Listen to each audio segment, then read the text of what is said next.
I think many of us come down here to the floor with prepared remarks because we want to be precise in what we say.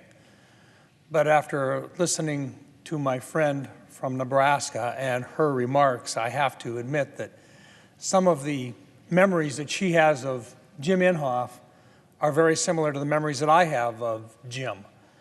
And before I go into fully prepared remarks, I just wanted to share with you that I don't know that anybody else has the record that Jim has of the number of snowballs that have been tossed on the floor of the Senate. Jim is one of those guys who could get away with coming in with a snowball and then looking at a young page and saying, "Be ready to catch this when I throw it at you." And then in the middle of talking about climate change and the fact that he disagreed with a lot of the new ideas, he would pick up a snowball, show it to everybody, and then toss it over to one young page who I'm sure will never forget that for as long as he lives. Jim made friends every place he went.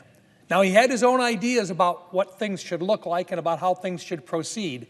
And I have to tell you that I think in the vast majority of cases he was right.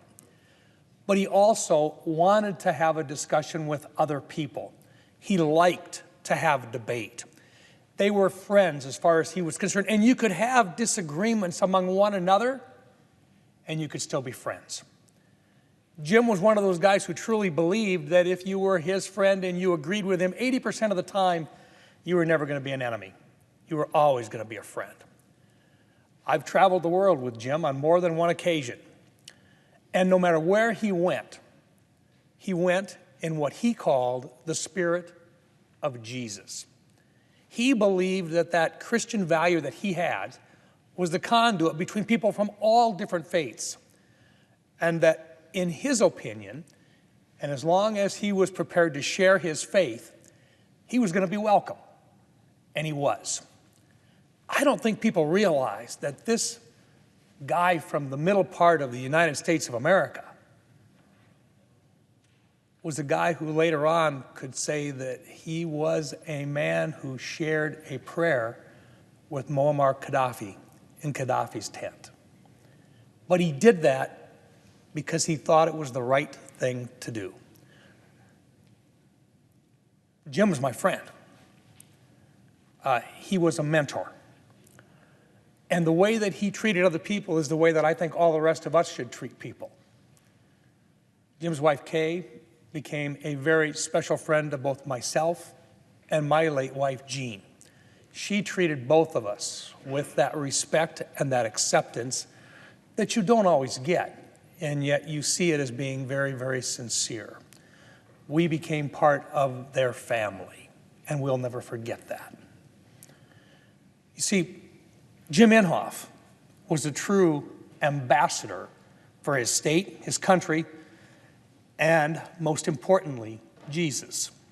Whether he was in another country or attending our weekly Senate prayer breakfasts, he loved sharing his faith with others. Jim and I traveled the world together, and we shared a love for aviation. He was one of my best friends in the United States Senate. Jim often said that real friendship did exist in the Senate, even if the news wouldn't necessarily show it.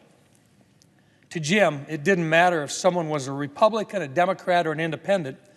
He put political parties aside to get things done and trusted and respected the colleagues he worked with. Many of us in this chamber are lucky to have worked with Jim and to have called him a friend.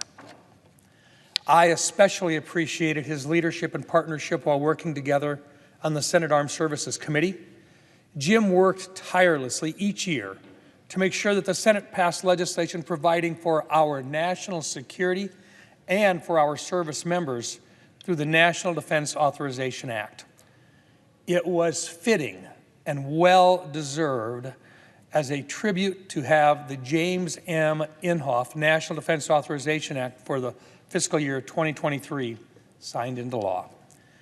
He made many contributions on the national and international stage, including his deep love and appreciation for the people of Africa, particularly Ethiopia. He developed meaningful relationships across the world through a shared love of Jesus, and our world is better off because of it. my thoughts and my prayers go out to Jim's wife, Kay, and to their family. Jim has slipped the surly bonds of earth. Now he can put out his hand and touch the face of God. I will miss my friend Jim.